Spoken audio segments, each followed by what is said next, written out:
1 month ago, nobody was interested in AI16Z. Now the investor base has grown and the market cap with it. The question is there still enough upside potential? Let's have a look at the on-chain metrics most people aren't considering.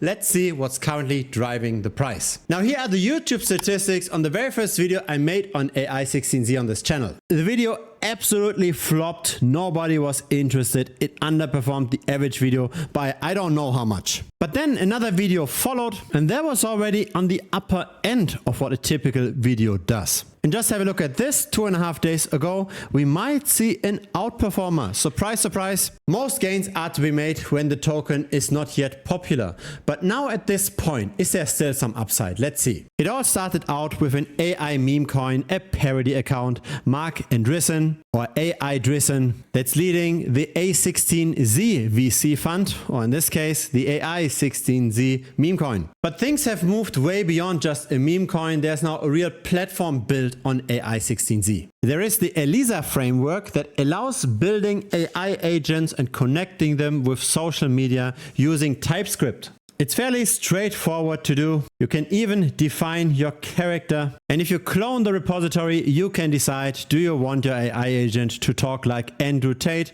or to talk like Donald Trump? But here's what's so fascinating about this. When we look at the trending tokens on the Solana chain, ordered by their liquidity pool sizes, then AI16Z is nowhere to be found.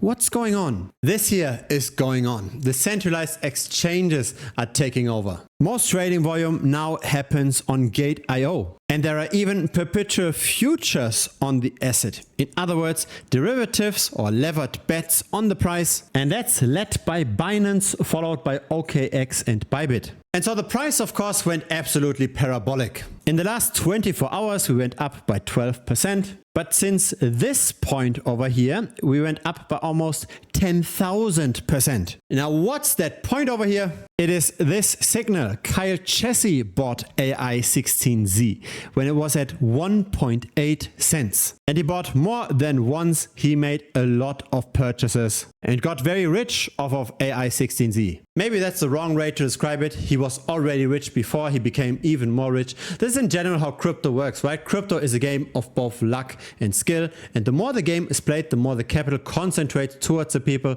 that have all the skills. And Kyle Chessy has my high respect. That's why we are following his wallet. Now back to AI16Z. We see that even in the last month, the number of first-time traders and recurring traders continues to grow. The same is true for the number of token transactions per day. And the same is true for the trading volume on chain. Isn't that fascinating, right? On the one hand, we don't see AI16Z anymore in the trending tokens in terms of liquidity, but at the same time, actually the trading volume is rising. It's simply not just rising as quickly compared to what happens on the centralized exchanges. But on chain, the game is far from over. On most days recently, we see more than 50 million worth of trading volume. And just 1 to 2 months ago, we were at around 10 million maybe. We see a big shift in what the whales are doing. They used to make up a lot of trading volume up until the end of November. Now it seems like small retail and medium-sized retail takes over more of that trading volume, probably because the very largest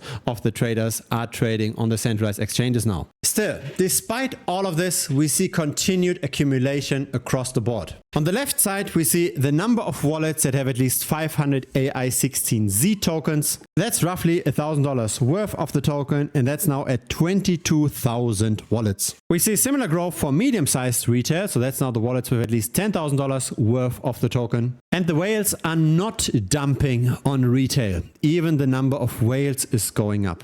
And that's in the end why the price can make new all-time highs all the time. The whales simply don't take advantage of retail adopting. The broader story of developing outside of just being an AI meme coin, but actually building a platform seems to get very positive resonance by both retail and the whales. Now, despite the number of whales not going up as quickly as the number of retail investors, the token ownership, relatively speaking, by the whales continues to climb. We've now more than 90% of AI16Z tokens in the hands of wallets with more than $100,000 worth of the token. Now, crypto as a whole is clearly really expanding right now. The stablecoin market cap is going up. That means that people are sending their fiat currency indirectly, for example, through centralized exchanges to the stablecoin issuers. So whenever money is flowing into crypto, we see the stablecoin market cap going up. Whenever money is flowing out of crypto, we tend to see the stablecoin market caps going down. Over here is the Terra Luna collapse. So this is when UST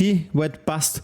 Afterwards, we had the FTX collapse. And then since October of 2023, we are expanding again. So money is flowing into crypto. People are sending their fiat to the issuers. And then we can see that issuance here on chain. Now, had you bought Bitcoin in October of 2023, the gains would have been nice. So that's an appreciation of 281% in the span of a bit over a year. But then there's of course inherent leverage in smaller tokens, right? It takes a lot of money to move Bitcoin. It doesn't take that much money to move something like Fartcoin, for example. Fartcoin, since listing on CoinMarketCap, went up by 18,000%.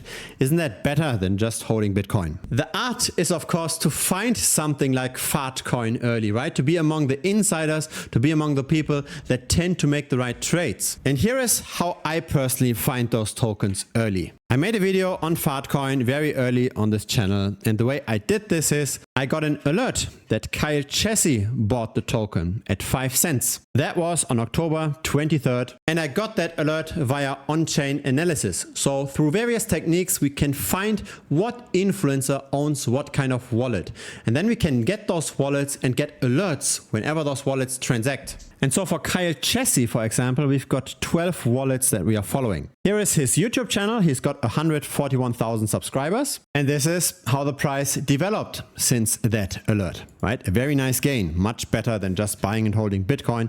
And also over a shorter time period, right? This is October of 2024, and the crypto expansion started in October of 2023. So 1 year since that alert. And so really, this is, I believe, how to make money. It's very important to have an edge in the market, to know more than the rest. It's not enough to just buy the largest of the tokens, because again, it's all about the upside. Have a look at the top performing meme tokens in the last 7 days. It's all relatively small market caps. It's in the tens of millions, maybe hundreds of millions. Each and every single token made at least 100% in the last week. This is very different to the largest meme coins, right? Not a single one of those tokens made 100% in the last week. It's really about buying those small tokens and buying them early, knowing those tokens before others do, knowing those tokens when the smart money is buying in as well. And so I just bought another token today. This time Crypto God John bought the token for $50,000. And we don't necessarily need to get the best traders always, right? It's just enough to follow traders that have a lot of followers, right? Crypto God John has 775,000 followers. When he talks about a token, of course this generates attention, and attention leads to purchases, and purchases lead to rising prices. It's not even necessarily about following the smartest people. It's just about following the people that have other people that follow them, so that we simply have purchases after our purchase. Since that alert, the price of that token more than doubled already. And so we're not just following Kyle Chessy and Crypto God John. Another influencer that has very high risk plays is Crypto Gains. He's got 144,000 subscribers. He buys into very small tokens as well, and he's got a very loyal following. And we've got 55 of his wallets. He's changing wallets more often than other people change their underwear, so this is why the number is so inflated. But we've also got wallets by the really big guys, the people that might not buy the super micro caps, but that have a lot of following to still move even bigger tokens. For example, Crypto Banter, 1.4 million subscribers, and 33 wallets of them are tracked by us. I really like this strategy. That's why I made a dedicated tutorial course just on that topic. How can we find influencer wallets? So there are several approaches. How can we then also track those wallets, and how can we finally interpret the signals that we get from the tracking? It's all part of the premium membership of this channel. Premium is not just about wallet tracking, it's also about risk mitigation. It's also about on-chain analytics, right? The charts that we have seen in this video. There are more than 100 tutorial videos in total in premium. So feel free to check it out. It's currently $165 per month. There's also a 1-week money back guarantee. So in case you don't like premium, just message me within the first 7 days and I'll refund you 100%. There's really zero risk for you. Now, does it still make sense to buy AI16Z right now? How much more upside potential is there? It seems like the current adoption is pretty constant across the board, both on centralized exchanges, but also decentralized. And we can also see how there's purchases both by small retail and the whales. But how much longer can this last? AI16Z is now at a market cap of 2.5 billion. And there is direct competition, not on the Solana chain, but on the base chain. There is the virtual protocol with 3.9 billion of market cap. So this could be the potential upside. The only issue is that we need to see some tokens that get launched by AI16Z. That's the big advantage of the virtual protocol. In terms of technical development, it seems like AI16Z might be more open, it might be more team-led, but it's still behind considering crypto adoption, considering how many tokens get out of the ecosystem. There are so many choices for the virtual protocol, and if you want to buy only a single of those tokens, you are going to indirectly swap into the virtual protocol token as well, which pushes up the ecosystem token. There's no such demand for AI16Z. Again, trading is dominated by Gate.io, and there is quite a bit of leverage in the market as well, right? Those perpetual futures positions are not opened to be run forever. The financing costs tend to be high, and those are mainly positions that just get opened for very brief periods of time. And once the trading volume on those perpetual futures goes down, then the price tends to deflate as well. So currently that is pretty high. AI16Z might be somewhat heated. Most upside potential is probably in individual AI agent tokens,